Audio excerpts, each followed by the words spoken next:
Slow down.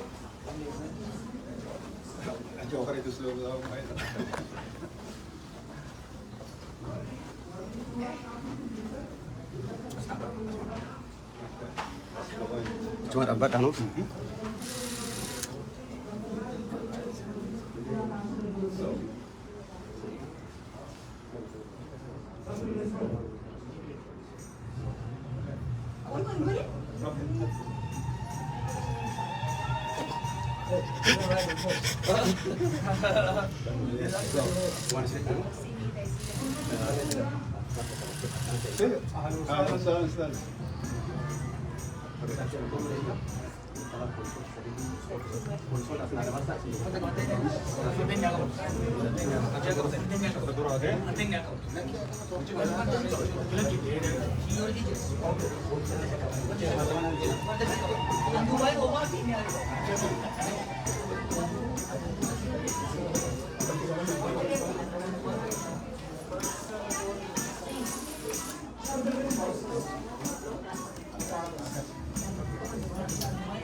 Pulang ke sini.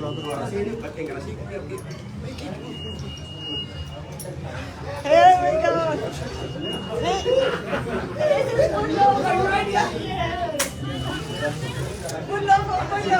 Hey, the biggest one I ever seen. Jenne. Let me know when you're ready. Let me know when you're ready. Let me know. Signal na ken. Wala ta minsan tanan. Hold up. Wala ta namiti. Yeah. All right. Let's go. Ready? Let's go. Okay. Let's go. It's in here. It's inside Mantan. Let's go inside. I need both doors open.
Amma kesuga isinu gata warroni kun duga ganuta gata amma isi gata jolele ku bata parta jata gata abdu bade ta nubana Bakatan anubana, bakatan. Bakatan. Ganuta ame ganuta karanubana. Galatoma. Yo. Papi. Galatoma, ore dalas galatoma. Papi. Karanubana. Karanubana.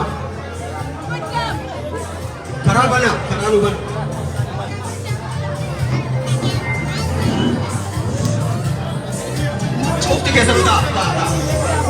Warri daalaatis keessummoonnis dhuuftaa galatoomaati. Keessummoonni nu seenanii jiru.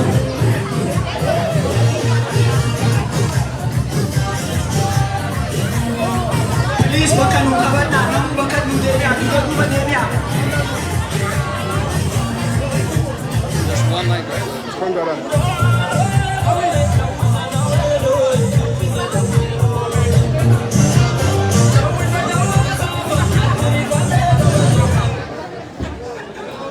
Please namoonni nu ta'a.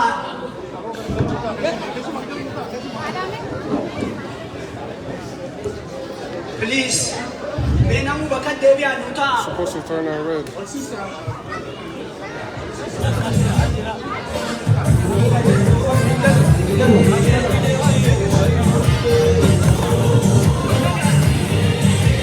You need a notebook and computer. Okay, hold it. Can you take this off?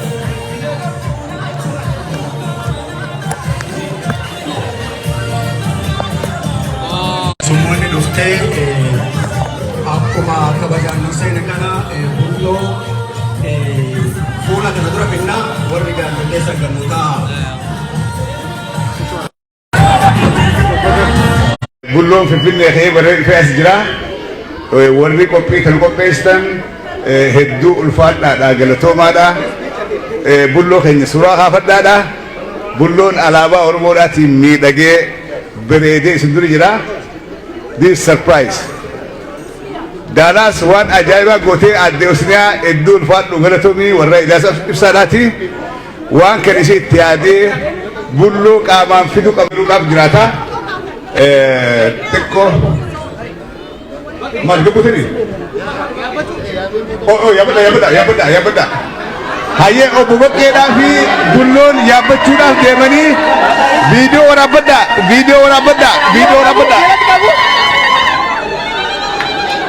Video, yeah. Please ini hina fardin. No, obbo Baqqeen bulloo koree jira. Bulloo akkatti gubbaa Obbo keenya. Baqqalaan kun farda gubbaa koree jira. Hayyee akka gaarii nu simadha. Hayyee bullootti itti aanadha. Bullootti itti aana amma bulloon nu kora. Uno. Obbo Baqqeen bulloo koreetti bulloo irraa gabbaadhaa jira. Waan ajaa'ibaati waan kan ijoollee deema. Jawwee qaaringaa. Ummata please dilechina. Ummata please fardin ce'an.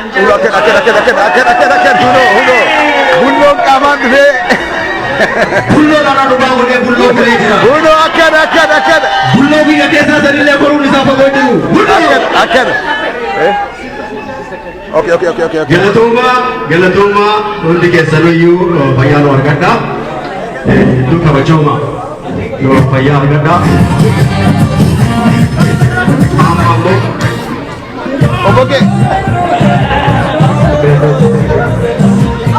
Akkam nayyaa.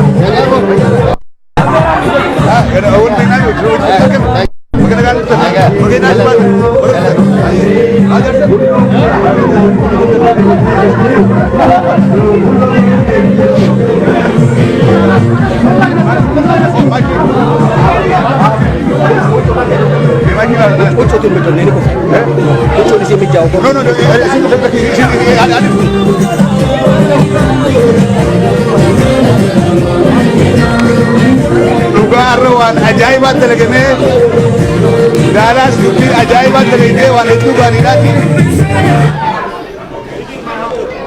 Walii bakka deeman hundaa'uu warri dhufu taa'u bulloo kan qopheessu ta'an si'a garuu Daalaas dura yaada kanaan dhuftee fakkeenya ta'uun waan hedduu gaariidhaati.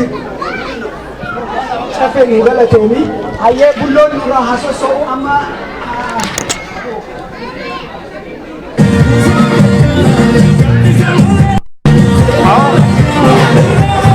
Aku boleh minta boleh tak? Boleh minta boleh tak? maaf sini tadi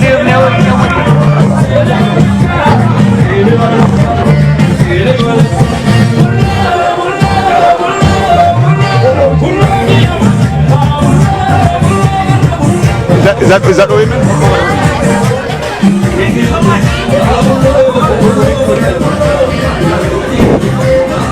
ummata nu gataa bulloo kana sossoosaa bes bulloon haa galu Amir bulloon haa ba'u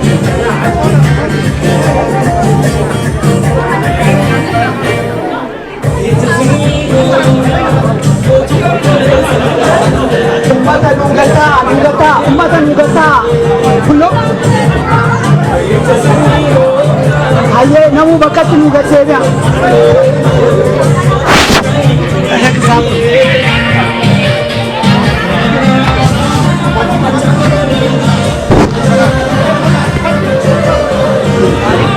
hayyee ummata nu gataa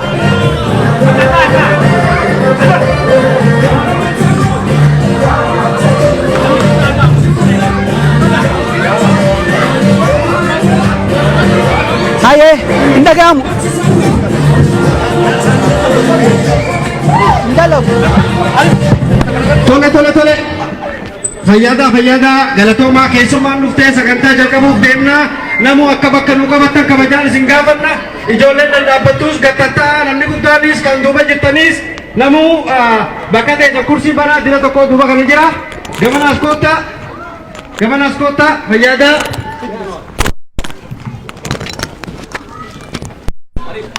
hayyee amma maanguddoot nu banaa du'aayini Haji Said fi erkoo garana nu ol baha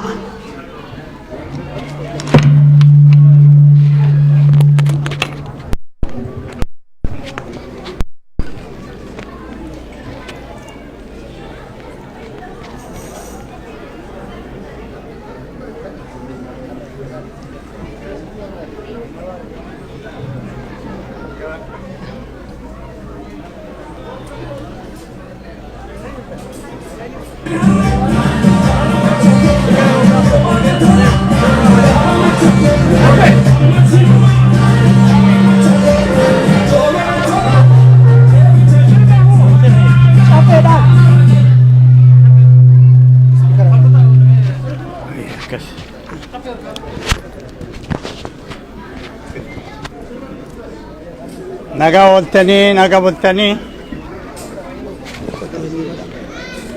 ummanni keenya nagaa ooltanii nagaa bultanii amma duraan dursinee wanni kadhachuu barbaannu wanni rabbiin galatoomachuu barbaannu jara kana akkamiin akka turanii eessa akka turanii eessa jalaa akka baanii isa baasuuf rabbiin fuudhee immoo bakka isaan kaa'ellee achi hin beektanii bakka saniillee baasee amma galata rabbi galfannaa isaan bakka boolla sanii baasee du'a jalaa baasee adda fuudhee ummata kanaaf dhaabuun gammachuu rabbiiti.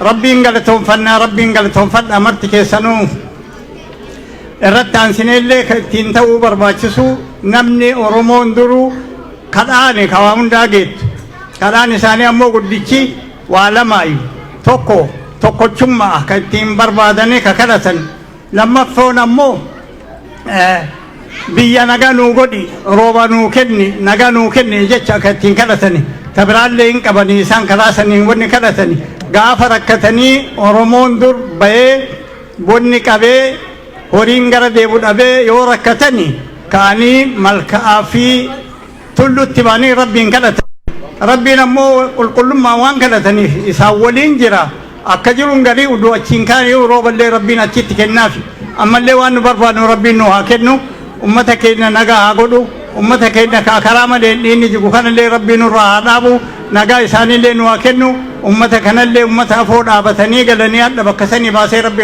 asiin isaan ga'e ammallee karaa nagaatiif karaa qajeelaatitti rabbi isaan haa marra'u wanni isaan irra deemanii wanni isaan jedhan martinuu karaa qajeelaatitti haa dhumtu kanaaf rabbiin galatoonfannaa galanni ka rabbiiti Allahumma salli galatoomaa nuuf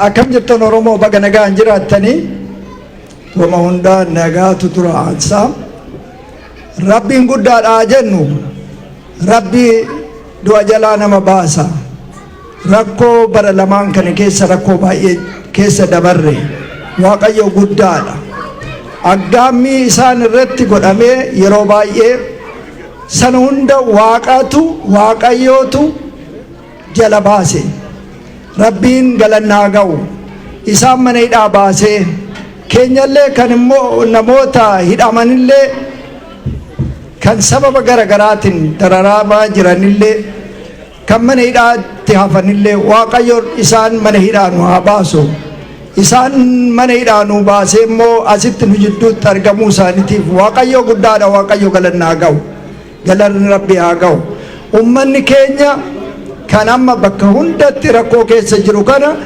waaqayyo isaaniif haa mirmatu isaaniif haa dhaabbatu bakka jiranitti hunda waaqayyo gita isaanii haa ta'u rakkoo keessaa nu haa baasu tokkummaa Oromoo haa kennu afaan wal nu haa beeksisu wal jala nu haa deemsisu wal haa nu dhageessisu yoo tokkummaa qabaatan malee bakka barbaadan ga'uu hin danda'ani kanaafuu ummata keenya waaqayyo galannaa ga'u baga nu jidduutti argamtanii baga rabbi isin ga'e jennaa kanuma jedhaa fayyaa ta'a.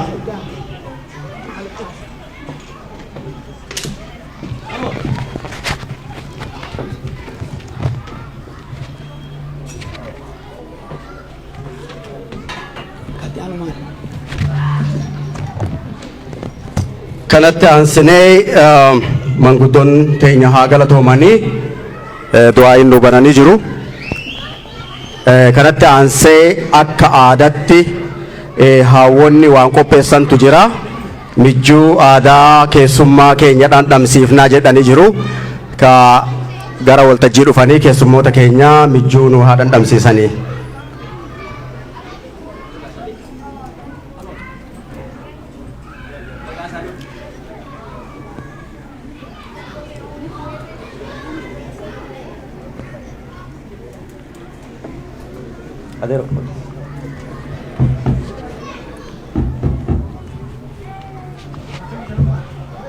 Where's Amir? Amir? Amir?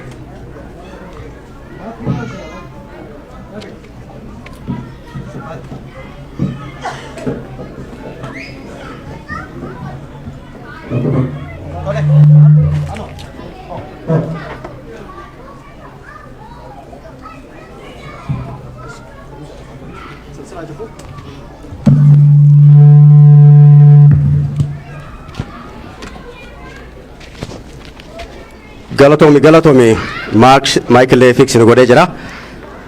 Gaa kan mijjuu nu dhandhamsiisanii haadha Amir addee Makiyyaa fi addee Kaasayeetu iyyuu keessummoota keenya nu dhandhamsiisa.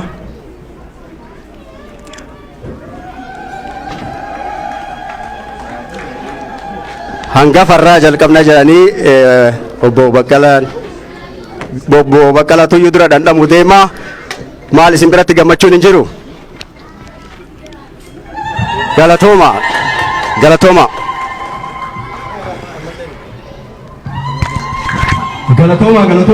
Akkas nuunoo.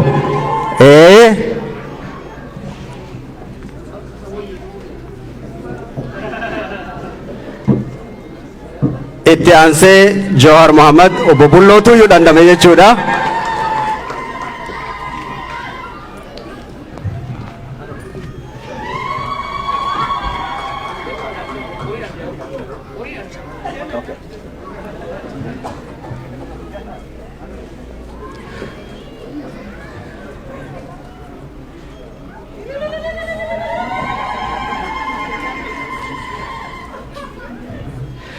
Maalarraa ililchuu dadhabdanii ani ililchuu akkasimee maali dubartoonni Daalaas bakka kaleessa irraa dhufe hin raanfatina.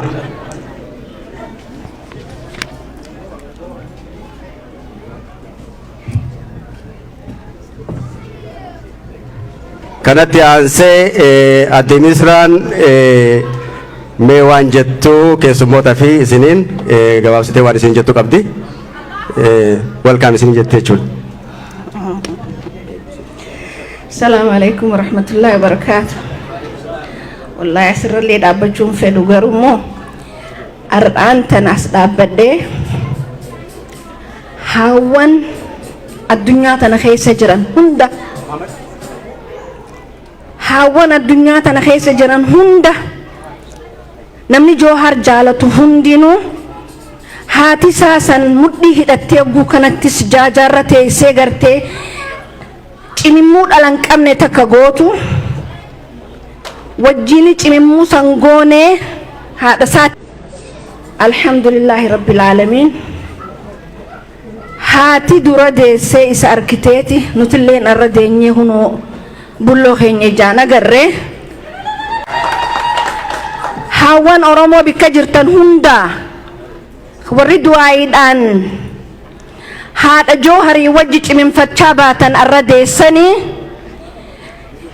ammoo mucaan kun asiin nuu dhufe rabbi asiin nuu gahe ammallee immoo umrii isaa isa dheereessee rabbi isa tiisee bikka Oromoo marti hawwitu san nuu haa gahu jennee rabbi guddaa kadhanna.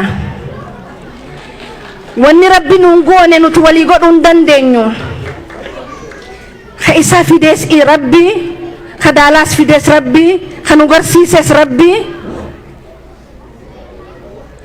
Hawwi inni itti jirullee gartee sabni kiyya kana ta'e je'ee ka saba isaatii dhaabbatee nafsee isaatii wajjiin tigilii ajaa'ibaa godhee rabbiin hunoo guyyaa 40 midhaan malee waan kaa'eef isaa beeka. Nuti immoo tana hunda alhamdulillah jenne gammanne rabbiilleen gammachuu fiixaan baatee nu haa godhu. Bikka deemtan hundattuu hafuurri keessan haa urgaa'u. Mukaa citaan isin haa simatu. Jaalala dhugaasan isin haa kennu. Hawwii isin dhaabbattaniif tanallee rabbi bikkaan isin haa geewu. Isin jaalanna rabbi gargar nun baasin. Umrii barakaa qabdu isin kannee hawwii teessan san bikkaan isin haa geewun ja'a galatooma.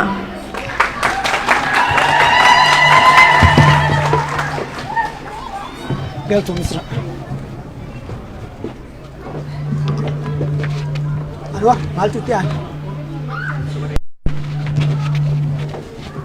Abdul Samad Umaree. Abbaa hundee Abdul Samad Umar asitti isin barbaanna.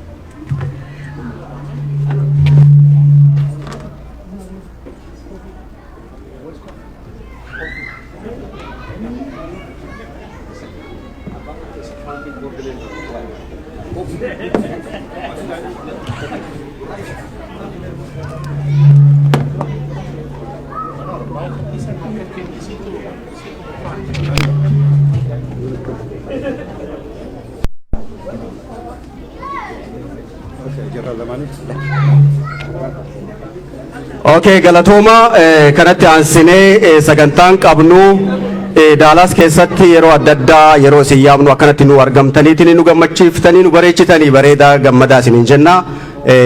As dura walgahii tokko goonee turre walgahii san irratti fandireezingii qabaachuu turre. Fandireezingii san irratti namoonni adda durummaadhaan yeroo gaafannu gargaarsa jajjaboo nu kennan nama haga tokko guutuudhaaf godhuu waan hin dandeenyeef nama haga tokko at least galatoomaa jechuun waan barbaannuuf isaan saniif abbaan hundee chairmaanii boordii duraanii OMN waan tureef namoota saniif badhaasa nuu kennaa jechuudha. So isaanumatti hin kennaa.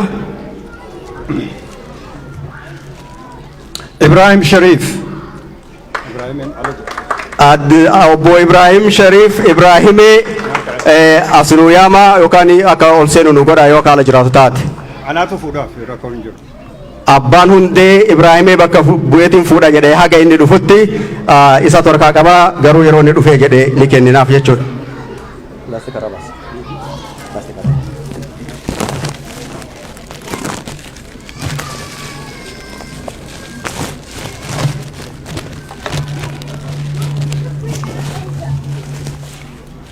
namni lammataa kan badhaasa kenninuuf Abdulaziz Bengani.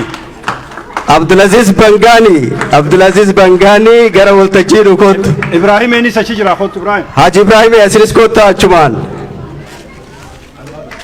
Galatooma waan miidiyaa keenya miidiyaa hawaasaa bira nu dhaabbattaniif galatooma wanni isin godhuu dandeenyu galatooma isiniin jechuu qofa.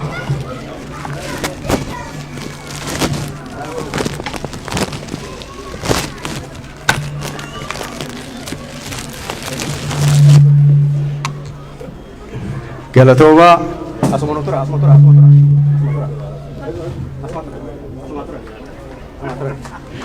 kanatti aansuudhaan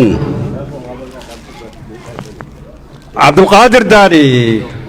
Abdulqadir Daadhii fi adde Rumaanaa Jeeyiloodha.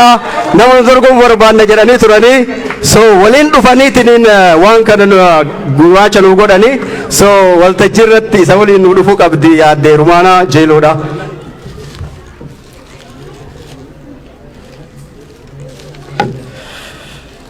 Kan biraa akkasumatti maatii isaa waliin guutuu kan gaafsan miidiyaa bira nu dhaabbate maqaan isaa Muhammad Abdallah yookaan immoo Areedoo jennaan jechuudha. Maqaa isaa namni beekamuun Areedoodha. Faamilii guutuu waan ta'eef haadhuma manaatti dhufa inshaallah rabbi jedhe galatoomi.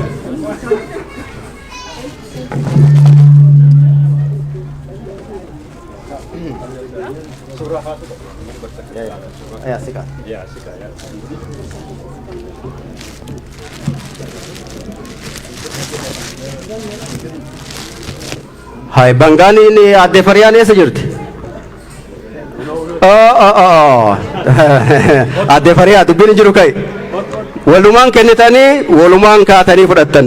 Kanaafuu dhiifama nu godhi as dhufuu qabda. Kanatti aansinee immoo Khatiyaanus Zaki Idris. Zaki illee nu jidduun jiru na fakkaata. But Farihaatu fuudhaaf. haa galatoomanii nama sadihin guyyaa tokkotti nam sadi ta'anitti irra guddaa isaa guyyaa san $10,000 nu kennam sadi ta'anii haa galatoomanii warroonni kunninis akkasumatti warroota 3,000 ol nu kenne galatoomaa isiniin jenna akkanumatti gargaarsi keessan ittiin haafufu bakka irraa baaftan itti isin haa guutu jenna galatoomaa bakka nu deebi'a.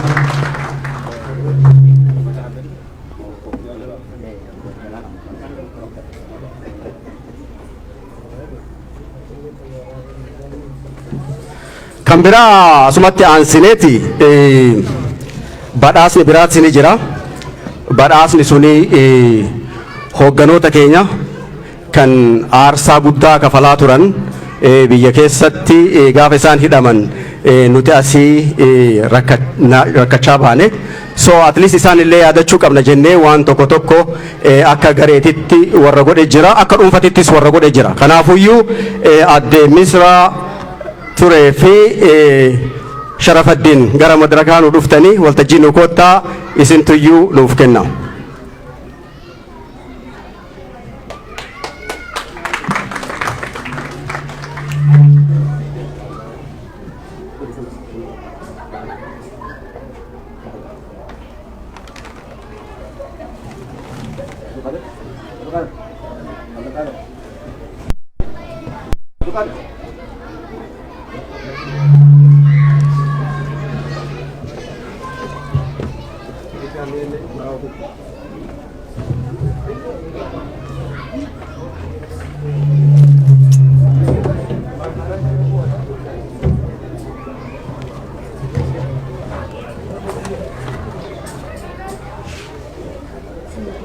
Thank you.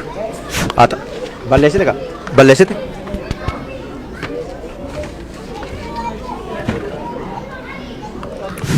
Okay, galatoome. Kanatti aansee badhaasni kenninu maqaa afooshaa odaatiin qophaa'ee maqaa afooshaa odaatiin ka qophaa'ee waa hedduu asii qabna garuu akka hangafaatitti obbo Baqqalaa Garbaa tirraa jalqabna wanni kenninu kun immoo guyyaa boodarra isinii hima garuu ammaaf obbo Baqqalaadhaaf Sharafaddin nu kennaa kana nu haa kennu obbo Baqqalaa Garbaa kennaa isinii qabna. Maqaa afooshaa odaa daalaasiin isinii kenninee galatooma. Galatooma.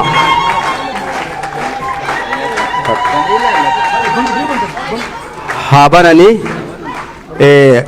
bakkuma tokko isin argisiisu itti aansee Jawahar Mohammed obbo Jawahar atislee fudhadhu yeroo tokko argisiiftu.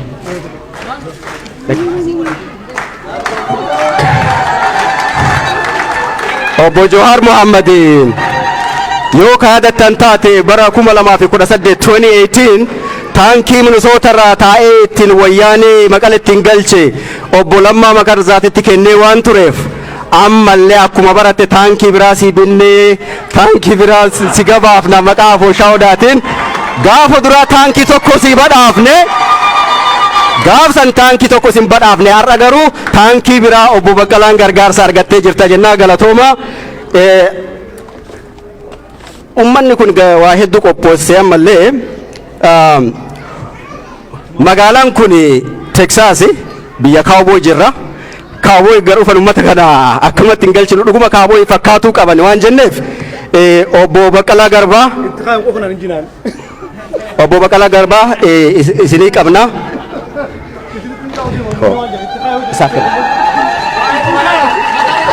Matarra kaa'e baniitii argisiis atis ban cowboy bas keessa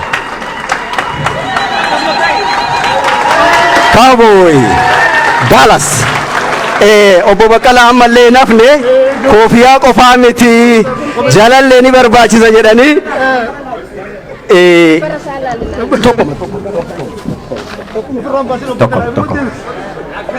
no Bane. Texas jechuun kana qaawno.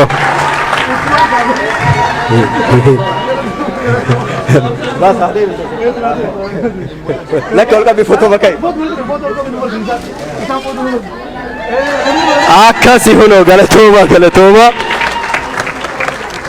Ammas erga kaawwee badhaasuun kennan oolle lameen wal fakkeessuu qabna jennee bullollee akkasumatti akka obbo Baqqalaatitti kaawbooy koofiyaan qophaa'eefi jira obbo Bullo obbo Jawahar Mohammed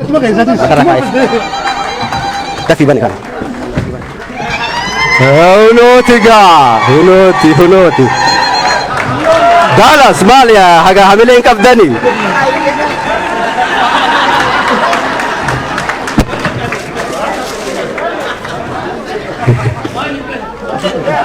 Tikena kamat.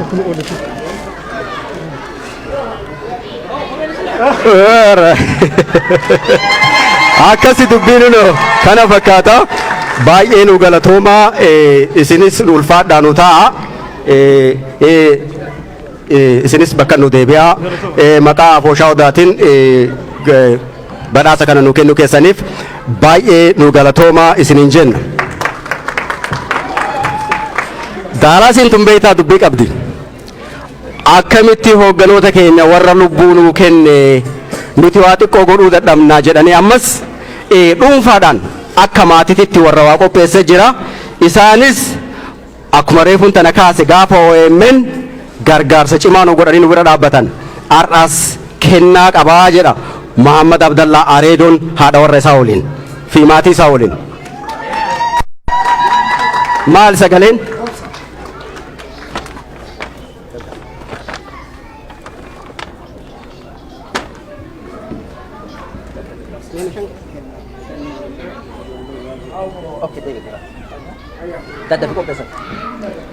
Okay, sagantani dheeratee dhiifama nu godha.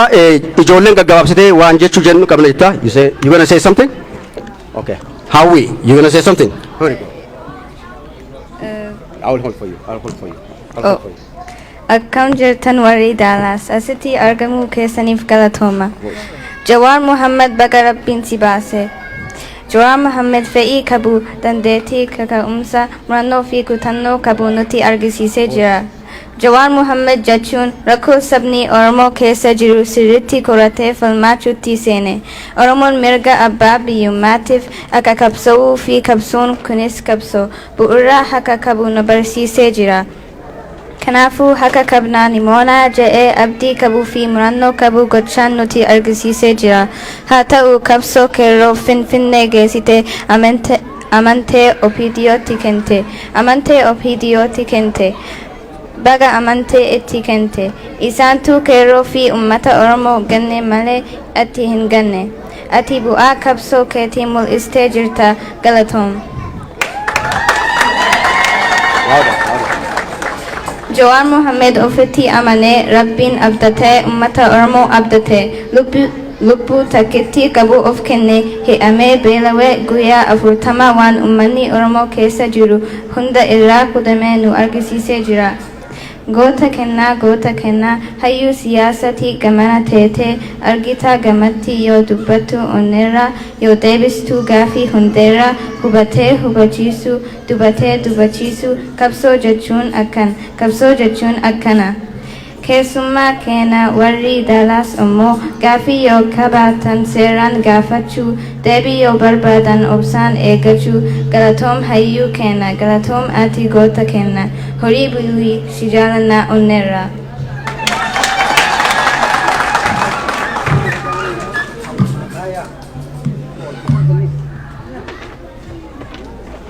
Okay.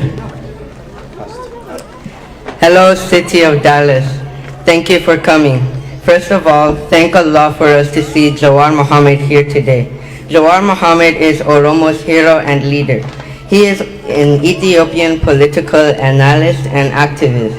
He is the founder of Oromo Media Network. He is also known for being the leader of Oromo protests. Jawaar Muhammad is intelligent, brave, and sticks to his plans. He has good plans for Oromo and good communication skills. Jawaar Muhammad, we love you. You are Oromo's hero. Thank you and welcome to Dallas. Galatoma, fayyaa argadha.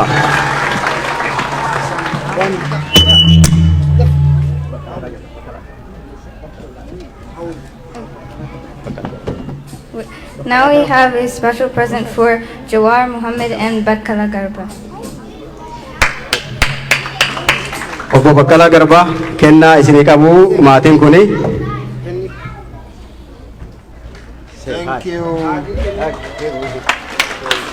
Harkadhaaf ijoollee tana Rabbi haa guddisu. Itti aansinee obbo Jawaar Muhammad. Now we have a present for Jawaar Muhammad.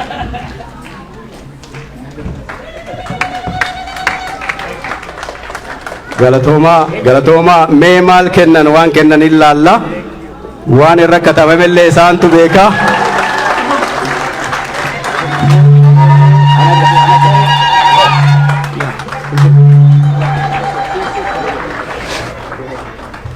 haa galatoomanii kana qofaa miti waa sadi fidanii sadiin keessaa gaafa jarri biyyatti hidhaa keessa turan nama asirraa waliin jiraachaa turre hoogganoota keenya achitti dhiiseen deemu jedhee isaa waliin achitti dararaa argaa ture Ridwaan filee qophaa'ee ture. Ridwaan sababa maatii isaa laaluudhaaf gara Siyaatil waan deemeef har'aaf immoo kennaa isaa obbo Eliyaas ibsatti kenninaaf.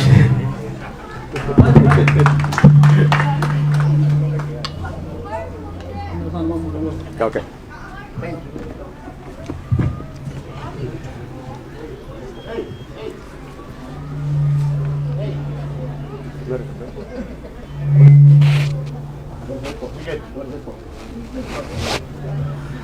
Okay, kanatti aansee amma waltajjii keessummoota keenyaaf akka isaan haasaa nu godhan isaaniif waltajjii kennina.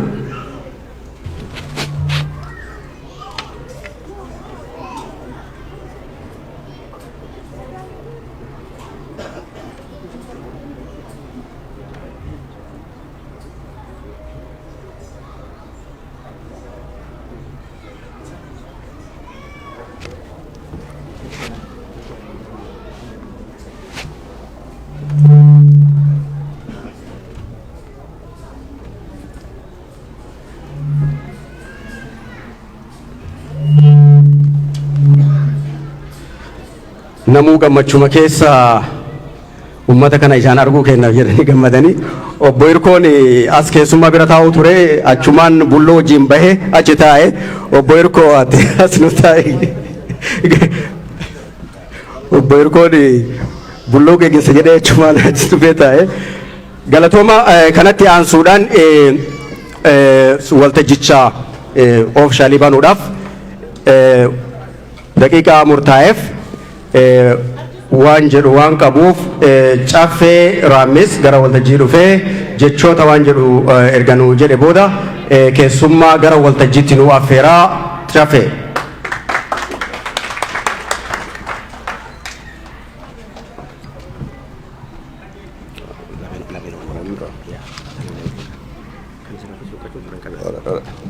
Thank you. Assalamu alaikum wa rahmatullahi wa barakatuh. Qophii bareedduudha baga nagaan dhuftaniin jaa joorii fi baqqalaa dura nutiis baga hidhaa baaneen jaa nutiis mana hidhaa turre haqa isaan mana hidhaa jiran nutiis asiidii siiriira baanaan afalmataan faanii isinillee hundinuu bakka jirru hundaa magaalaa takkaa jira magaalaa Oromoo nama sadii jiraata nam sadiini firii Baqqalee Garbaa firii Joowar Mahammad Justice for Hacaaluu jedhanii hiriyee baa turan. Isin hundinuu warri waan kana qodara fudhatan jirtanii waan gootan hundaaf galatoomaadha Baqqalaadhaa fi Joowariis baga nagaan baatanii nutti tokkamtaniin jaan. Warri 2020 yeroo dukkanaa ture warri ala kana akka rogeeyyitti hojiin dalagaadhaa ture Joowariis dabalatee hagi tokko biyya galeetti nu afaan garagalee diinaa hojiin dhaabbatee dhagaa nutti yeroo eegale. Hangi hafe hanga xiqqaadha. San keessaa warra biyyatti hafee akka maletti cichee haga hidhaa seenee guyyaa 40 fi waa agabuu taa'utti warri godhee Baqqalaadhaa fi Jowarfaadhaa waa hedduu kutaniiti as ga'anii baga nagaan baataniin jaan. Haa ta'u isaan haabanii garuu hooggantoonni adda bilisummaa Oromoodhaa warreen jireenya isaanii guutuu qabsoo Oromoo irratti dabarse. Kaarraas mana hidhaa keessatti rakkachaadhaa jiru.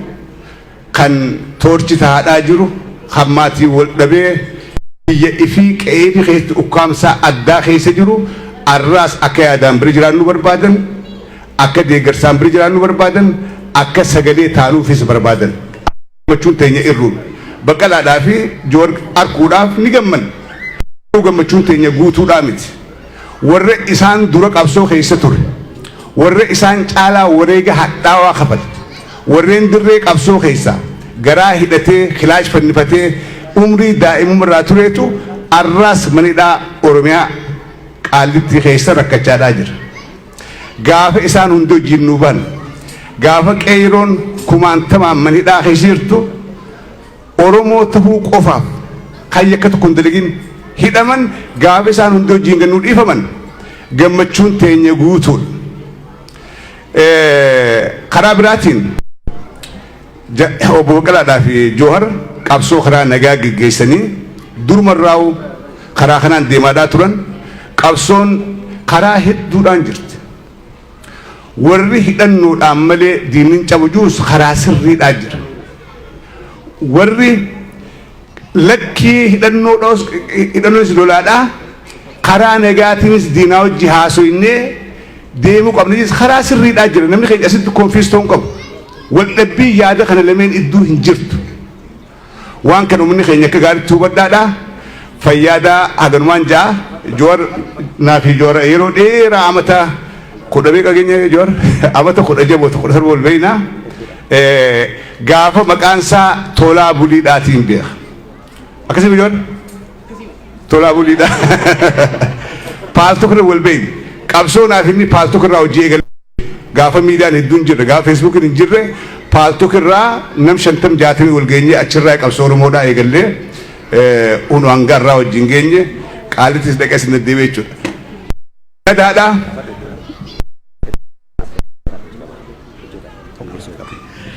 dhiifama caffee gidduudhaan sidaabuu kootii fi dhugumatti keessummaa of keessaa qabna. Keessummoonni kaleessa akkuma oolle kana oolanii torbaan guutuu dadhabaa turanii sagantaa akkasiisan qopheessanii halkan tu osoo nu tajaajilan har'a karaa dheeraa dhufan isin jalaa nafnu akkuma isin dhuftanii nu bira dhaabbattan nu isin bira dhaabbanna galatoomaa isinin jenna waan biraa isin godhuu dandeenyu dhufnee isin bira mul'achutu iyyuu galata san deebisuu waan taateef hin dhufanii isaanis nu dhufanii mee keessummoonni kenna maqaa isaanii tokko tokkoon himullee barbaadnu caffetu maqaa isaanii isin hima mee warri hisan karaa dheeraa deemtanii dhuftan borus deebitan mee ummata kanaaf hamilee nuu kenna ol kaa'ame keessummoonni hisan irraa dhuftan galatoomaa fayyaa argadhaa mee maqaa isaanii caffeen isin haa himu namoota tokko waliin qawwee dhukaasaa waan turaniif kan biraatis isaanis sagantaa biraa qabu Memphis Teenes irraa akkamit Daalaas irraa hafuu dandeenya jedhee warri dhufee isaanoti maaliif yaaniif inni waan wal fakkaannuuf Saalaasiyyoo Memphis Teenes irraa ofee dhufee mee yeroo tokko si haalaalani akkasi huno hundaa'u bakka waltajjiin OMN jirtu bakka qabsoo Oromoo jirtu bakka hiriirri Oromoodhaa jiru takka illee dhabeen beeku gaafa Minneapolis dhufnus numaa wajjin jira bakka jirru hundaan akkam danda'an beekuuti fayyaade Saalaa hedduu ulfaatu yoo thank you itti aansee keessummoota keenya qaqqaalii akkaan jaalannu asitti argamu kanaan afeeruudhaaf deema san dura garuu tiima falmataa Ibroodhaa jira tiima falmataa Ibroodhaa tiima qaalii tiima maasii addabeen beeku tiima yeroo hundaa waan Oromoodhaa keessa waliin jirru kalee isaan qophiidha qabaachaadhaa turanii arraas Teeksaas irraa dhufanii as dhufanii nu bira hedduu ulfaadhaa galatoomaa isin jara deebi'ee itti aansee eenyu eeydan Joohar Mahammadiimi bulloo dheegaadhaa jirte jechuudha bulloodhaan kara waltajjiidhaa afeeraa maayikii isaafiin dabarsaa bulloodhaa wajjin walqunnama gaariin isin jaa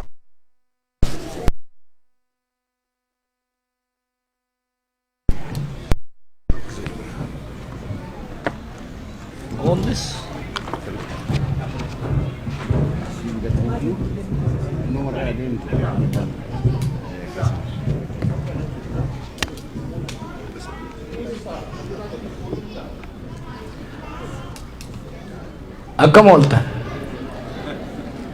fayya jirtanii namni hedduun asii godaanuu jira na fakkaate nama bakka biraatti dur beeynu atleast nama namaan arge caffee raamis bakka inni jiraatu rabbumaa fi Facebook qofa beekaa innillee asii godaanee na fakkaate Amiris Chicago irraa asii gadi na fakkaate akkasii it's really wonderful to see you guys manni de Dallas yeroo dheeraan biyya kana deddeebi'aa ture gaafa jalqaba eegarruurraa gaafa Oromoo farsirraa eegaltanii nu gargaaraa turtanii booda immoo erga shabbee seenne boodas asii hanga DC deemuudhaan asittis hiriira nu bayaa hedduu nu gargaaraa turtanii hedduu galatoomaa ulfaadhaa jechuun barbaada keessattuu immoo namoonni hedduun it's almost family warri as jirtanii Elias Ibsaati family isaa amata mee qolbee namoo I think some 17 now I think you know me before I was born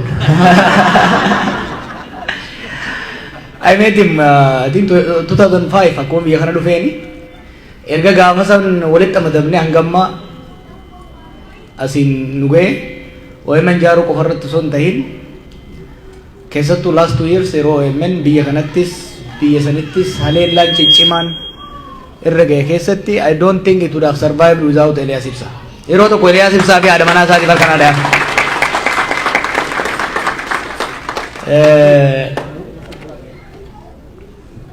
warri Houstanii fi warri Dallas kun hedduu wal dorgomtan ganama kana itti qoosaatiin ture maaliif jidduu lafaa barbaadanii sa'a afurii sa'a lama gamana ooftanii sa'a lama gamana ooftanii jidduurra lafa barbaadanii maaliif hin qopheessine jennaan kalee warri asii har'a waa qopheessu Houston turan warri Houstonitti qopheesse immoo dhufee as jira I think rivalry friendly ta'e kun ka wal gargaaruu irratti wal tumsuu irratti magaalota lamaan wal cinaa jiran kana irratti godhamu magaalonni biraallee kan irraa baratamuu qabanii kan irratti hedduu jabaatanii deemanii warri wistanis galatooma kalee kajaa'ibaan nusimatanii marii gaarii goone turre har'a immoo isaan kaleessa limoodhaan nusimannaan isin immoo fardaan nusimattan wal morkii ajaa'ibaatii jira jechuudha galatooma isin lamaanuu.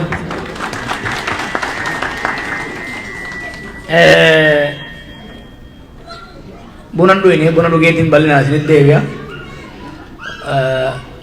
Yaada hedduu isinirraa dhaga'uu barbaannaa gaafilee keessanii isinirraa dhaga'uu barbaannaa marii bal'aa godhuu barbaannaa.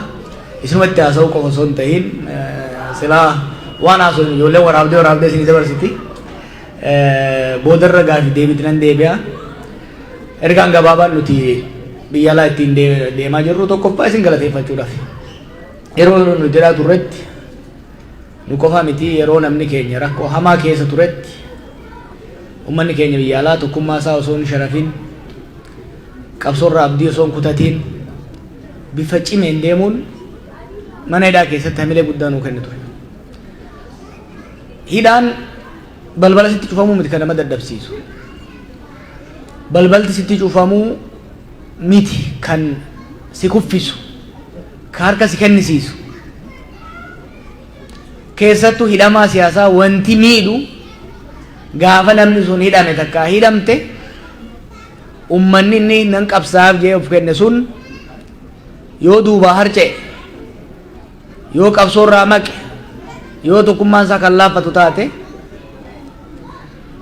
edaa bilaashin aarsaa kafalee edaa ummata har'a qabsoo irraanfatee waan gabbaaneef irraanfate saniifin yeroo kiyya bilaash godhee jechuun sammuu namaa tuqa. Nu garuu akkas hin taane. Ummanni keenya ka biyya alaatis ka biyya keessaatis dhugaatti mana hidhaa sanitti warri dhuftanii laaltan namni muraasa jiraachuu ooltanii guyyarra namni dhibbaatamaan bahaa dhiyaa kaabaa kibbaa dhufee hamilee keenya nu cimsaa ture waan qabsoon keessa jirtu nu himaa ture. Isin immoo warri biyya alaa cabbii keessa aduu keessa karaa fagoo deemuun mormii godhaa turtan maatii keenya maatii hidhamtoota gargaaraa turtan qeerroolee madaayan miidhaman gargaaraa turtan qabsoo karaa hedduudhaan waan qabdaniin humna qabdaniin beekumsa qabdaniin qabeenya qabdaniin gargaaraa turtan kana waan dagaa turreef kana waan quba qabnuuf mana hidhaa keessatti hamilee guddaa qabaachaa turre jechuudha. Kanaaf hedduu galatoomaa isiniin jaa gaafii deebii irratti isinitti deebi'a amma boosa kiyyaaf hin kenna boosni kiyya irra isiniif haa buusu galatoomaa.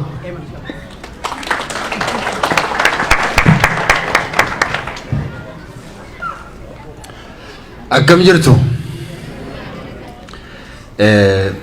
bakka deemnu hundumaatti dubbachaa turre wanta nuyi haasaa turre hundumti keessan quba qabnu waan haaraa waan isinitti himnus hin qabnu bakka kanatti akkuma inni kaase kaayyoon keenya inni guddaan isin galateeffachuudha. Haala keessa turre keessatti biyya keessattis biyya alaas Oromoonni jiran utoo hamileen hin taane ta'eeti fayyaa hamma qabnuu fi nagaa hamma qabnuutiin achi keessaati tariitii hin baanu turre baay'ee hamilee keenya tumsitaniittu kanaaf galatoomaa masiniin jechuudhaaf iddoo kanatti argamne. Garuu har'a fuula keessan gaafa asitti argu wayi tokkotu natti yaadatame kana dubbachuuf hin turre garuu baay'ee keessan fuula keessan gaafa ilaalu jechuudha. Amantiin itti amanu kitaabi tokko keessatti akkam jedha namicha Nahimiyaa jedhamu tokkotu ture. Namichi Nahimiyaa jedhama. Mana mootii jira, mana mootii hojjeta, mana mootii keessa tajaajila, waan hundumaa mijataadhaa fi gammadee jiraata mana sana keessa. Garuu nama biyya isaatii tokkotu dhufee gaafa dhufee keessumummaa gaafa dhufutti gaafate, waamee gaafate. Sabni koonnan keessaa dhufe suni sabni koo inni boojuu irraa hafe suni inni boojuu irraa hafe suni maal hojjeta, maalitti jira, akkamitti jira sabni koo jedhee gaafate. Sabni keenya jedhe sabni keenya waan inni keessa jiru jedhe salphina inni keessa jiru qaanii inni keessa jiru rakkoon inni keessa jiru hin dubbatamu jedhee itti hime. Dallaansaa diigameera balballi isaas gubateera nama isaa dubbatu malee dhabee hafeera jedhetu waa'ee saba isaatiitti hime. Gaafa kana dhaga'u namichi kuni fuulli isaa baay'ee gurraacha'ee jedhe baay'ee gadde jedhe waa'ee saba isaatii baay'ee gadde. Baay'een keessan as teessanii waa'ee saba keessanii akkasii yaaddan nan beeka. Waan sabi keessan har'a keessa jiru waan quba qabdanni fuulli keessan ifaa miti si'an ilaalu. Ifaas ta'uu hin danda'u. Sabi keenya rakkoonni keessa jiru akkuma namicha ammaa dubbateedha. Dallaa malee hafee nama sattiksu malee kan hafeedha. Eenyullee itti bobba'ee ka ajjeesu eenyullee waan barbaade kan irratti raawwatu kan irraa dhowwu kan hin qabne ta'ee hafeera sabi keenya dhugaa. Akkuma sana natti fakkaata fuula keessan kana gaafa ni ilaalu. Kunis immoo dhuguma kana dagachuu hin qabnu. Waan sabni keenya keessa jiru gar tokkoon beela'aa jira, gara tokkoon lola keessa jira, qeesaa keessa jiraachuu dadhabee jira, nagaadhaan bahee galuu dadhabee jira. Jireenyi itti qaala'ee qonni bakka hedduutti geggeeffamaa hin jiru, daldalli bakka hedduutti geggeeffamaa hin jiru. Akkuma baay'een keessan quba qabdanii xalayaan biyyaa isin ga'u bilbilli biyyaatii isin ga'u ka akkamii akka ta'e quba qabdu. Kanaaf fuulli keessan gammadaa miti jedhee tan fudhadha. Haa ta'uutii nuyi baanee asitti argamuu keenya gammachuu keessan mul'isuudhaaf yaaltaniittu waan gochuun isinirra jiru gootaniittu isa hafeef immoo ba'uun keenya fakkeenyaatiif lolli Raashaa fi Yuukireen gidduutti raawwachaa jiru lolli yookaan rakkoon bakka biyyoota adda addaa jiran akka inni hin mul'anne godhe, akka inni hin beekamne godhe, akka inni xiyyeeffannoon arganne godhe. Biyyuma keenya keessatti immoo yoo fudhanne lolli Tigraay keessatti geggeeffamu rakkoo Oromiyaa keessa jiru akka inni hin mul'anne godhe. Kanaatiif akkasumatti du'aa jira sabi keenya. Utuu hin beekamin du'aa jira, utuu hin beekamin gidirfamaa jira, utuu hin beekamin qeesaa keessatti waa hedduun irra gahaa jira. Nummoo hiikamuun keenya namni lama hiikamuun keenya namoota warra achi keessatti hafe akka xiyyeeffannoo isaan dhaban akka hin goone akkasin hubattan hin barbaada. Ammallee akkuma caffeen kaase nama hedduutu hidhaa jira, nama hedduutu baqannaa irra jira, nama hedduutu immoo rakkoo adda addaa keessa jira. Kanaatiif rakkoon keenya hin furamne, hin dhaabbanne, qabsoon keenyas hin furamne, bakka hin geenye itti fufa. Kanaaf ba'uu keenyaan gammaddanii yookaanis raawwate isinitti fakkaate waan kanaan dura gochaa turtan, tumsa saba keessaniif gochaa turtan, iyyaafannoo saba keessaniif gaggeessaa turtan akkasin hin dhaabne isin yaadachiisuun barbaada. Kana caalaa waan jennu baay'ee hin qabnu. Yoo gaaffii yoo qabaattan nu gaafachuu dandeessu hooma tokko tokko. Gaaffii hin qabdan yoo gaaffii moonuma qabaattu jedhee tayyaada achirratti kaafnee wanta tokko tokko mari'achuu dandeenya. Garuu ammaaf wanti nuyi jechuu dandeenyu ammallee wanti fuula keenya dura jiru isa armaan dura keessa dabarreen ol yoo ta'e malee, isaa ol cimaa yoo ta'e malee, isaan ol hammaataa yoo ta'e malee isa duraatiin gadi miti. Kanaaf nu bira dhaabbachuun, qabsoo nuti geggeessinu nu tumsuun, deeggaruun, namoota karaa adda addaa qabsoo irra jiran gargaaruun, bira dhaabbachuun, wal ilaaluun, wal hubachuun barbaachisaa akka ta'e duwwaan isin hubachiisuu barbaada. Kanaaf irra deebi'ee galatoomaan isiniin jedha. Yeroo keessan fudhattanii bakka kanatti argamuu keessaniif baay'ee hin gammadaa, baay'ee isin galateeffachuu barbaada. Galanni keenya namoota mana hidhaa turan, namoota ammas immoo mana hidhaa jiran kan isin gargaaraa jirtanii fi bira dhaabbachaa jirtan maqaa isaaniitiin isin galateeffachuu barbaada. Fayyaa ta'aa isiniin jedha.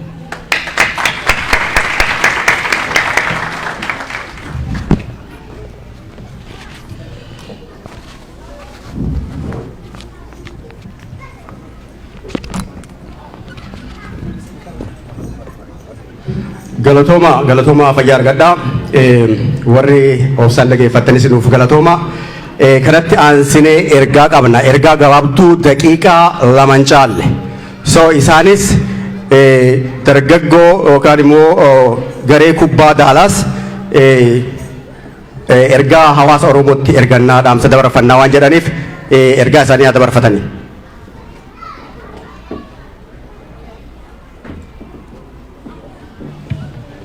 Kanatti aansee isaan booda sagantaa itti aanu qabnaa. Sagantaa san booda gaafii fi deebii ifis hiree isinii kenninaa. Gaafii fi deebiidhaaf uf qopheessaa namoonni gaafii fi deebii qabdanii amma garuu ergaa dabarfatu obboleessi kenna.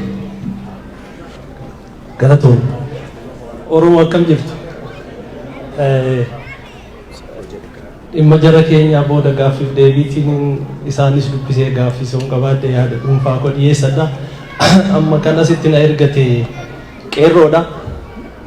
Qeerroon kun qeerroo Daalaas akkuma beektani bakka hundatti bakka Oromoon waa tokko godhate hundatti dhaaba siyaasaan qabanii amantiin qabanii Oromoo hunda wal qixa laalu yaada qabu ejjennoo mataa isaanii qabu garuu gaafa Oromootti dhufe Oromoota qofa ta'anii dhaabbatu ijoolleen kuni.